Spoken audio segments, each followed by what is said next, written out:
jumpa lagi dengan saya di Klavos Sukacita. Kita ada di bulan yang baru. Kita bersyukur untuk anugerah Tuhan yang terus memelihara dan menjaga hidup kita sampai sekarang ini. Sebelum kita mendengarkan firman Tuhan di awal bulan ini, mari kita bersatu di dalam doa. Kami bersyukur kepadamu ya Tuhan, firman-Mu ya dan amin dalam hidup kami. Engkau selalu memberikan firman-Mu bagi kami, karena Engkau mau membentuk hidup kami seperti apa yang Kau inginkan. Inilah kami Tuhan, kami berikan hati kami, siap dibentuk dan dikoreksi oleh Tuhan, dinasihati oleh Tuhan, sehingga hari-hari hidup kami akan hidup seperti keinginan-Mu ya Tuhan. Terima kasih, kami siap mendengarkan firman-Mu. Roh Kudus tolong kami, mampukan kami. Amin. Bagian kebenaran firman Tuhan 1 Petrus pada pasalnya yang kedua, ayatnya yang pertama. Demikian bunyi firman Tuhan, Yesus Kristus batu penjuru. Karena itu buanglah segala kejahatan, segala tipu muslihat, dan segala macam kemunafikan, kedengkian, dan fitnah. Demikian jauh pembacaan firman Tuhan. Dikatakan berbahagia setiap kita membaca, mendengar, dan melakukannya. Pemirsa Klavos yang diberkati oleh Tuhan, ada banyak hal dalam hidup kita yang harus kita selidiki. Artinya, ada banyak hal di dalam hidup kita yang tanpa kita sadari, itu tidak kita butuhkan di dalam hidup kita. Nah, ketika saya melakukan satu perjalanan di satu tempat, terus saat itu waktu malam saya sudah tidak ada lagi kegiatan apa-apa, saya lalu membuka tas saya. Tas yang dimana saya jalan bawa ke sana kemari. Waktu saya membuka tas saya keluarkan semua barang-barang satu persatu di dalam tas saya melihat ada banyak sampah di dalam tas yang saya bawa ke sana kemari, dan itu semua tidak diperlukan. Tapi karena selama perjalanan saya tidak memeriksa tas saya, dan akhirnya tanpa saya sadari ada banyak sampah di dalam tas saya yang saya bawa ke sana kemari, dan sebenarnya sampah itu harus dibuang. Tapi ya bersyukur ketika saya malam itu ada kesempatan, saya lalu bongkar semua tas saya satu persatu isinya di dalam. Saya dapatkan ada banyak sampah yang tidak harus saya bawa ke sana kemari, dan itu harus dibuang karena tidak kepakai. Nah, ini menjadi gambaran bagi saudara dan saya, ada banyak sampah di dalam hidup kita yang harus kita keluarkan supaya Yesus Kristus itu ada di dalam hidup kita.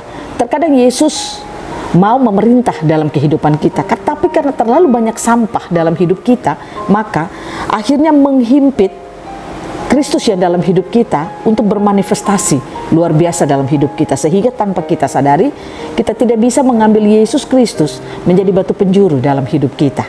Nah, belajar dari bagian kebenaran firman Tuhan, dikatakan pada pasalnya yang kedua ayatnya yang pertama, karena itu buanglah segala kejahatan, segala tipu muslihat, dan segala macam kemunafikan, kedengkian, dan fitnah. Nah, ini yang tadi saya sebut sebagai sampah. Sampah-sampah dalam hati kita harus kita keluarkan. Kalau kita mau Kristus bermanifestasi di dalam hidup kita, kalau kita mau menjadikan Kristus menjadi batu penjuru di dalam kehidupan kita, ada banyak hal yang tanpa kita sadari itu menghimpit kita untuk mengambil Kristus itu menjadi bagian kehidupan kita. Nah, inilah yang membuat sehingga perjalanan kehidupan kekristenan kita terkadang itu tidak membuat kita menang. Artinya Kristus itu tidak bermanifestasi di dalam hidup kita, padahal kita tahu Allah merancang hidup kita supaya kita hidup serupa dan segambar dengannya. Artinya Kristus itu harus bermanifestasi di dalam kehidupan saudara dan saya sebagai orang Kristen. Nah, oleh karena itu belajar lewat bagian kebenaran firman Tuhan di saat ini, di bulan yang baru. Kalau saudara mau hidup perjalananmu diberkati Tuhan di bulan yang baru, saudara harus mengambil Yesus Kristus sebagai batu penjurumu. Batu penjuru artinya dia segala-galanya, sumber, pusat kehidupan saudara dan saya. Bagaimana supaya kita bisa mengambil Yesus Kristus menjadi batu penjuru kita? Saudara dan saya harus belajar untuk membuang banyak sampah di dalam hidup kita, supaya sampah-sampah itu tidak menghimpit Kristus di dalam hidup kita untuk bermanifestasi.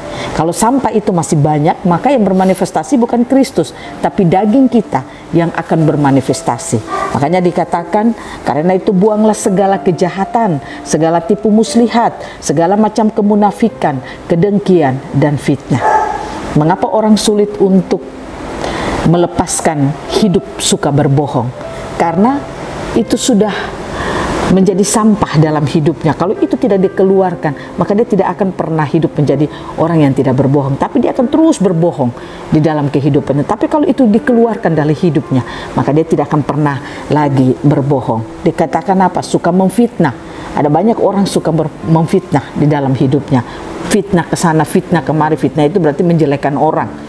Nah, tanpa kita sadari, ada banyak orang mau supaya hidupnya itu diperhatikan, dia harus menjual orang lain, memfitnah orang lain. Itu tidak boleh kita lakukan sebagai anak-anak Tuhan. Karena firman Tuhan sudah mencatat di sini, fitnah itu harus dibuang.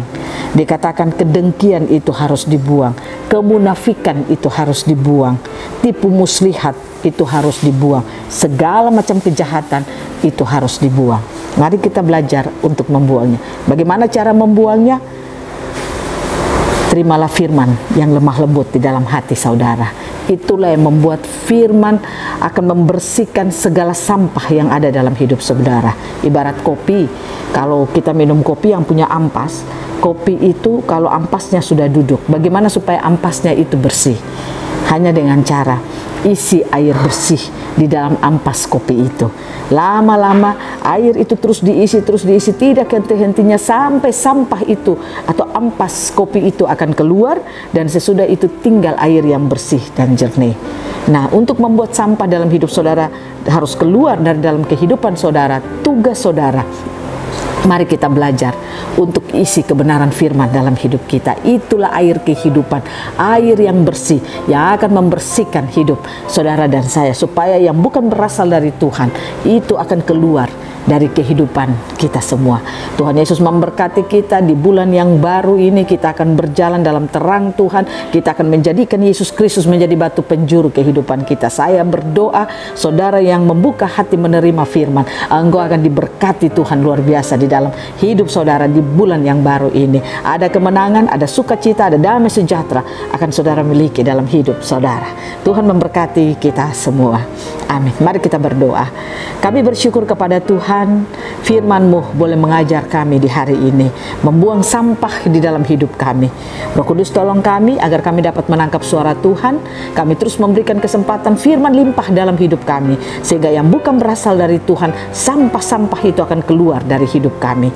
Terima kasih banyak Bapak. Roh Kudus, mampukan kami agar kami terus membuka hati menerima firman Tuhan. Roh Kudus bekerja hebat dalam hidup kami, sehingga kami rindu yang ada dalam hidup kami hanya berasal dari Tuhan. Dalam nama Tuhan Yesus, kami terus memohon tuntunan Roh Kudus bagi kami di bulan yang baru ini. Amin. Shalom, Tuhan berkati kita semua.